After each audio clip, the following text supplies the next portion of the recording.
স্বামীর একার উপার্জনে ভালোই চলছিল সংসার, তবে হঠাৎ করে সে অসুস্থ হয়ে যাওয়ায় বাধে বিপত্তি। একদিকে সংসার সামলানো, অন্যদিকে তার চিকিৎসার খরচ, সব মিলিয়ে সীমাহীন বিপদে পড়েন সায়রা বেগম। একসময় সিদ্ধান্ত নিলেন নিজেই ধরবেন সংসারের হাল। স্বর্ণালংকার বিক্রি করে বাড়ির পাশে পতিত জায়গায় খনন করেন পুকুর। পুকুরে শুরু করেন মাছ চাষ, আর পুকুরের চারপাশে করেন সবজির আবাদ। সেই মাছ ও সবজি বিক্রি করে আয় শুরু করেন সায়রা বেগম। ইপসার অনুপ্রেরণায় আমি মাছের খামারটা আরম্ভ করি এবং পারে সবজি করি। এই সবজি করতে গিয়ে আমার কৃষি অফিসারের সাথে যোগাযোগ আর কি। তারপরে বাকিটা তো ওনার অনুপ্রেরণায়, ওনার দিক নির্দেশনায় আমি সরকার খেলাটা চলমান রাখছি।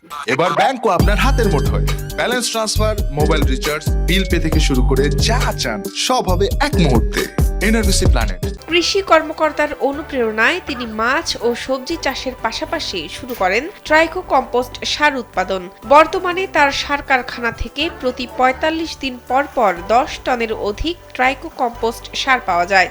গোবর, মুরগির বিষ্ঠা, সবজির উচ্ছিষ্ট, কচুরিপানা, কাঠের গুঁড়া, ভুট্টার ব্রান, চিটাগুড়, ছাই ও নিমপাতা এবং ট্রাইকোডার্মা ছত্রাকের অণুবীজ নির্দিষ্ট অনুপাতে একত্রে মিশিয়ে এই সার তৈরি করা হয়। সবগুলো উপাদান মিক্স করে আমরা যখন হাউজে লোড দিই, এটা একদম ৪৫ দিন পরে আমরা হাত দিয়ে দেখি এটা ঠান্ডা আছে নাকি গরম, এখনো গরম। যদি ঠান্ডা হয়ে যায় এবং সমস্ত গন্ধ চলে যায়, তখন আমরা ধরে নিই যে এটা সার তৈরি হয়ে গেছে। তারপরে জিনিসগুলো ৪৫ দিনের দিন আমরা এগুলো বাইর করি। ৪৫ দিন পর্যন্ত হাউজে রাখা লাগে। ৪৫ দিন পরে এগুলো সার হিসাবে হয়। সায়রা বেগম জানান, প্রথম গ্রামের লোকজন তাকে কটু কথা বলতো, তবে তিনি তাতে দমে যাননি। কৃষি কর্মকর্তা ও স্বামীর অনুপ্রেরণায় চালিয়ে গেছেন কাজ। চট্টগ্রামের সীতাকুণ্ড উপজেলার সৈয়দপুর ইউনিয়নের বাকখালী গ্রামে সায়রার বাড়ি। বাড়ির পাশেই ১১০ শতক জমির এক পাশে পুকুর, পুকুরের উত্তর পাশে টিন শেড ঘরে তার সার উৎপাদনের কারখানা। বর্তমানে তার কৃষি খামারে কাজ করছে গ্রামের ৭ থেকে ৮ জন নারী পুরুষ। উপজেলা কৃষি কর্মকর্তা মোহাম্মদ হাবিবুল্লাহ জানান, সায়রা বেগম একজন সফল উদ্যোক্তা। সায়রা বেগমের মতো আরও নারীদের তিনি এগিয়ে আসার আহ্বান জানান। আপনিও এরকম জৈব সারের প্লান্ট আপনি স্থাপন করুন।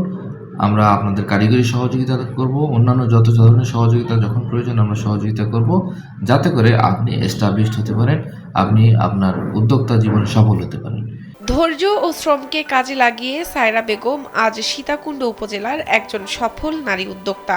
বর্তমানে প্রতি মাসে তিনি প্রায় লক্ষ টাকা উপার্জন করেন। তাকে দেখে অন্যরাও আগ্রহ প্রকাশ করছেন কৃষি উদ্যোক্তা হতে।